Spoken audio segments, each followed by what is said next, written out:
Audio Jungle.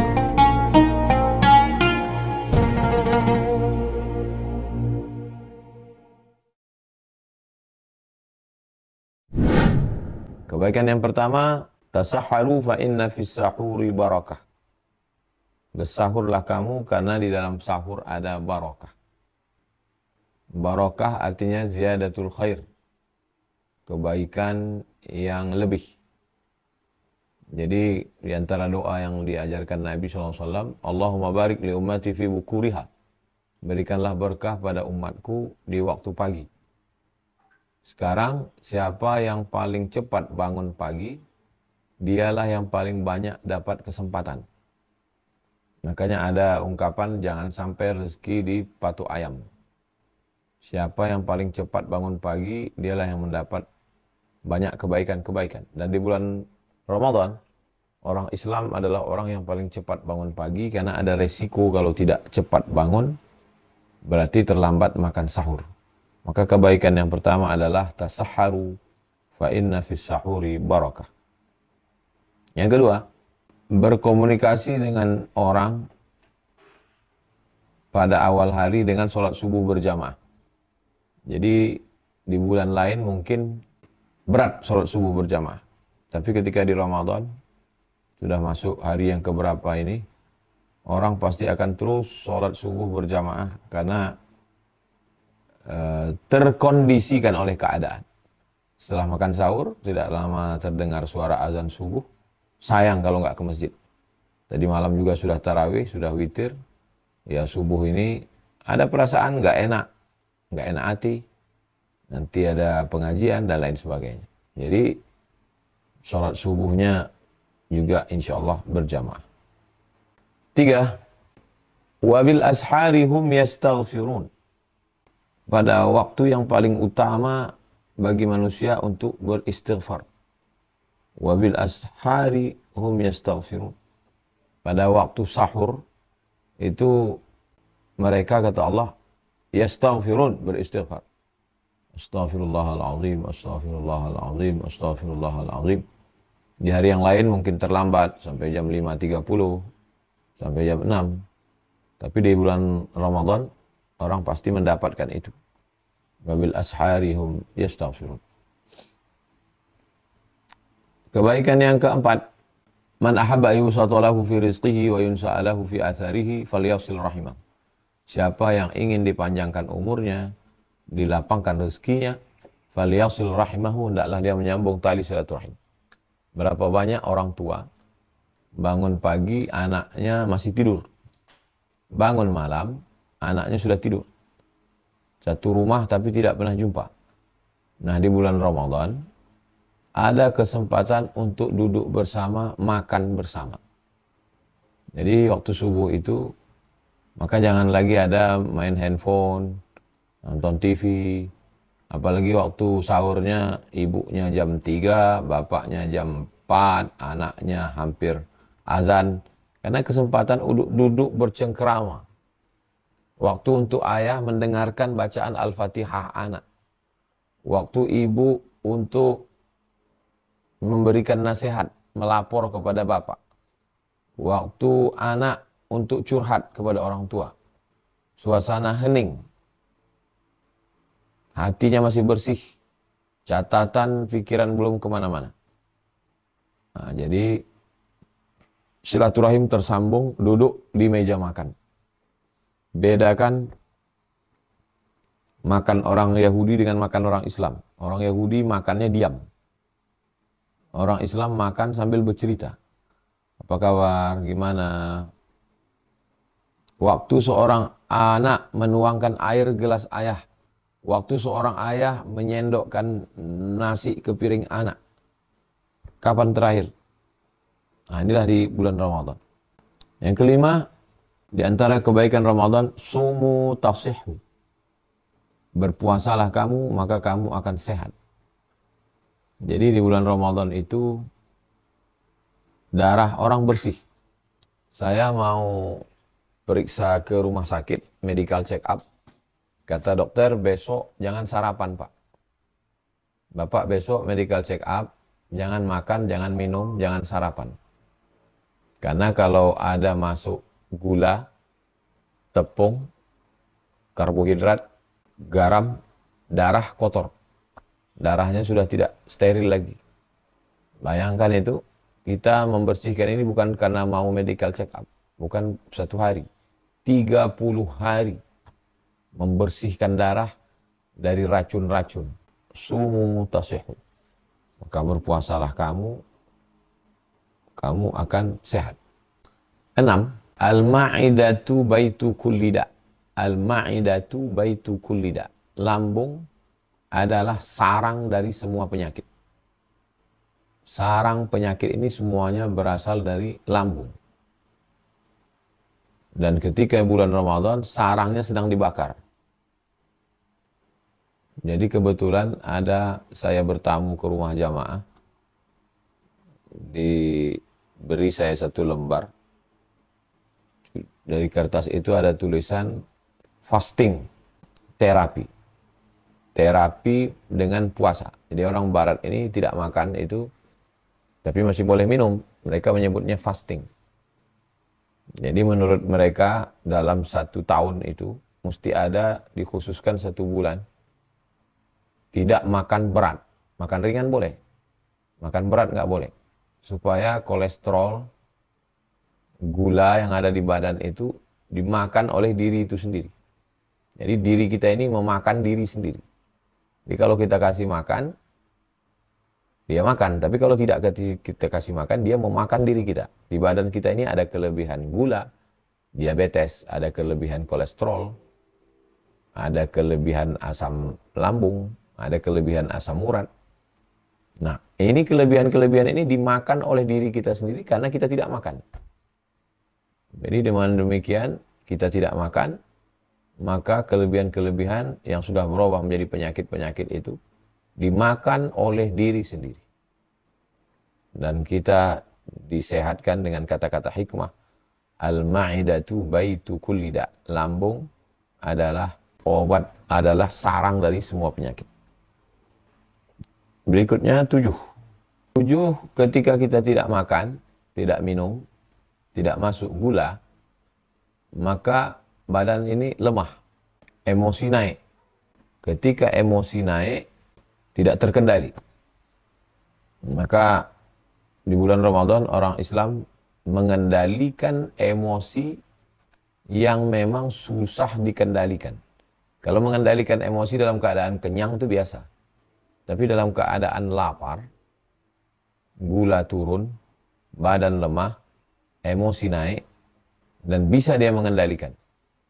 Makanya dalam hadis dikatakan, in syatamahu ahadun, kalau ada satu orang mencaci maki, au qatalahu, atau ngajak kelahi, faliyaqul, hendaklah dia mengatakan, inni shaim, saya sedang puasa, inni shaim, saya sedang puasa.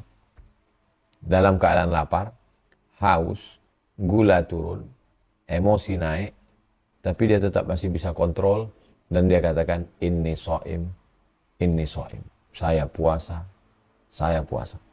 Nah, ini pengendalian emosi yang luar biasa. Dan itu terjadi pada bulan Ramadan, bukan sehari, 2 hari, 30 hari. 29 sampai 30 hari. Berikutnya yang ke-8. Muraqabatullah. Muraqabatullah adalah pengawasan Allah. Disebut juga dengan ihsan. Ihsan itu ada 2 bagian. Bagian pertama muraqabah, bagian kedua musyahadah. An ta'budallaha ka'annaka tarah. Engkau beribadah seakan-akan kau melihat Allah. Itu namanya musyahadah. Tapi kita ini pada level muraqabah. Fa illam takun tarahu fa innahu yarak. Kalau engkau tidak bisa melihat Allah, maka Allah melihat engkau. Merasa dilihat, diperhatikan, diawasi oleh Allah, itu disebut dengan muraqabah. Jadi di bulan Ramadan itu, manusia ini, orang beriman itu sedang merasakan puncak muraqabah. Makanya kita perhatikan, ada orang yang berwudu tidak kumur-kumur. Kenapa nggak kumur-kumur? Muraqabah, takut tertelan. Kalaupun dia kumur-kumur, dia meludah sampai 5-10 kali. Padahal 1 kali saja pun itu sudah keluar makanan, minuman. Tapi dia tetap, kenapa? Muraqabah.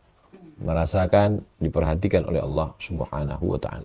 An ta'budallaha ka'annaka tarah, fa in lam takun tarahu, fa innahu yaraka. Berikutnya yang ke-10. Yang ke-10 adalah Allah Subhanahu wa ta'ala mengatakan, Nabi sallallahu alaihi wasallam bersabda, la yu'minu ahadukum hatta yuhibba li akhihi ma yuhibbu li nafsihi.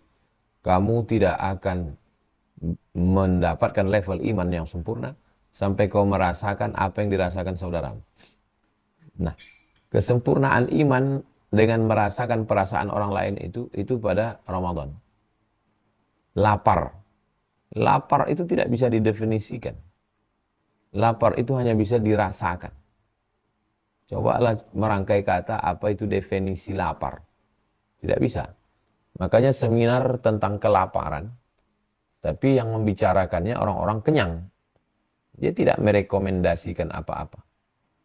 Maka tentang lapar mesti dibahas oleh orang yang sedang lapar, panitianya lapar, narasumbernya lapar, mengkaji tentang lapar, barulah menghasilkan sesuatu tentang lapar.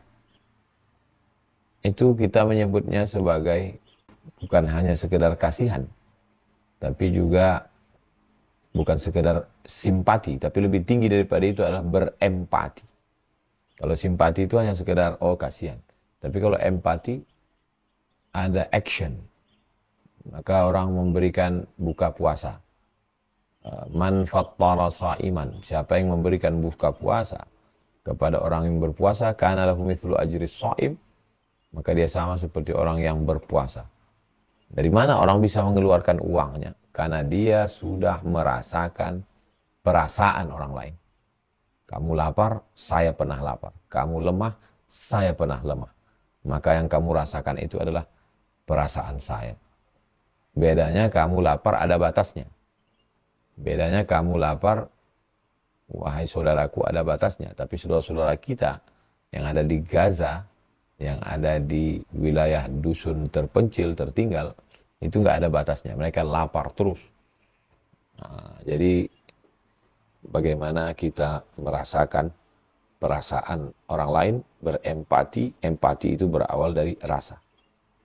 Kemudian yang ke-11, datang seorang menjumpai Nabi SAW mengadukan tentang hatinya yang keras. Tidak bisa menangis, an qaswatal qalbi, hati yang keras. Lalu kata Nabi, untuk melembutkan hatimu, at'imil masakin, kasih makan orang miskin, wamsah ra'sal yatim, usap kepala anak yatim. Jadi puasa melembutkan hati yang keras. Datang ke masjid, bawa nasi bungkus, atau cari informasi tentang paket buka bersama. Satu paket 25.000, beli 4 paket 100.000. Ikut makan bersama orang banyak. Melihat mereka menyuap, yang selama ini mungkin makan di restoran mewah. Itu maka di Masjidil Haram, Masjid Nabawi, kalau kita jalan sore, tangan kita ditarik. Untuk apa? Itu untuk melembutkan hati. Lalu kita bilang, saya nggak puasa. Kita ditarik juga untuk tetap ikut buka puasa. Itu sebenarnya adalah makan bersama orang ramai itu. Mendapatkan barokah, melembutkan hati. At'imil masakin, kasih orang miskin makan. Wamsah ra'sal yatim, usap kepala anak yatim. Yang ke-12, itu ada kebaikan dalam banyaknya bergerak. Salat maghrib 3 rakaat, tambah qabliyah 2 rakaat, ba'diyah 2 rakaat, sudah 7 rakaat. Tahiyatul masjid 2 rakaat, 9. Tambah isya, tahiyatul masjid 2 rakaat, 11. Tambah qabliyah 13. Tambah maghrib 16. Isya 17. Tambah ba'diyah 19. Tambah tarawih 20. 39. Tambah witir 3. 41 rakaat. Tegak, ruku, sujud. Tegak, ruku, sujud. Fi kulli harakah barakah. Di dalam gerakan ada berkah. tidur malam, sholat sunat wudhu 2 rakaat, sholat sunat taubat 2 rakaat, sholat sunat tahajud 8 rakaat, 16, sholat sunat hajat 2 rakaat. Lebih 50 rakaat yang diwajibkan Allah kepada Nabi Muhammad waktu Isra Mi'raj. Jadi kalau ada orang mengatakan, dalam riwayat itu, Ustadz, Nabi kan mendapat kewajiban 50 rakaat. Kapan kita pernah melaksanakan itu? Di bulan Ramadan. Dan itu setiap hari. Sholat kita itu, kalau dihitung semuanya, wajibnya, fardunya, qabliyahnya, ba'diyahnya, rawatibnya, muakkadnya, yang non-muakkadnya, maka lebih dari 50 rakaat. Dan itu ada pada pendidikan madrasah Ramadan. 13. Membiasakan satu proses tentang mengatur tidur. Orang Islam pasti Ramadan tidurnya tidak lama, tidak telat, karena dia nanti khawatir tidak bangun sahur. Maka mulai dia tidur cepat. Dan pasti bangun, karena dia makan. Kalau tidak bangun, dia tidak makan, akan haus, akan lapar. Tidur cepat, bangun cepat. Jadi salah satu yang tidak terkontrol adalah tidur. Banyak orang tidurnya lambat, bangunnya juga telat. Maka di bulan Ramadan ini kita punya kekuasaan untuk mengatur tidur. Berikutnya yang ke-14. Yang ke-14 adalah bagaimana di bulan Ramadan itu kita memposisikan niat. Niat itu adalah tekad dalam pikiran. Saya besok puasa. Al-qasdu, niat melakukan sesuatu. Muqtarinan bil fi'li, terkait dengan perbuatan. Jadi ketika ada perbuatan tanpa niat, dia hampa, sia-sia. Ada niat tanpa perbuatan, dapat 1 pahala.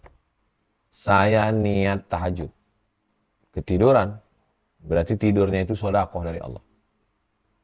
Tapi ketika ada niat yang seiring dengan perbuatan, maka ini amal luar biasa. Innamal a'malu binniyat. Nah, ketika di malam Ramadan khawatir tidak terbangun, di beberapa masjid habis tarawih langsung berniat. Sebelum tidur berniat. Waktu makan niat. Ada yang dilafalkan niatnya, nama itu somagadin. Ada yang tidak dilafalkan.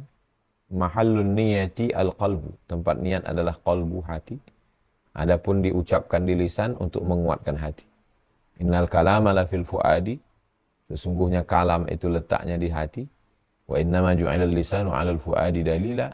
Diciptakan lisan untuk mewakili apa yang ada di dalam hati. Terakhir yang ke-15. Apa kebaikan daripada Ramadan? Bagaimana Allah mau mengajarkan kita hakikat hawa nafsu.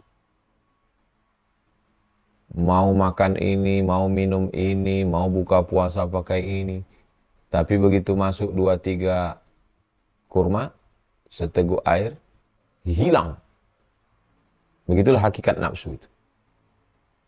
Jadi kalau orang mendengar ceramah tentang hakikat nafsu, belum paham. Tapi begitu dia puasa, begitu banyaknya makanan, dan kenapa habis sholat maghrib keinginan itu hilang. Itulah dia hakikat nafsu. Kebaikan Ramadan tanpa batas. Jadi, wa antasumu khairul lakum tanpa batas. Adapun 15 yang kita sebutkan ini secara kasar, secara garis besar, ada kebaikan-kebaikan yang kita terima dengan melaksanakan puasa.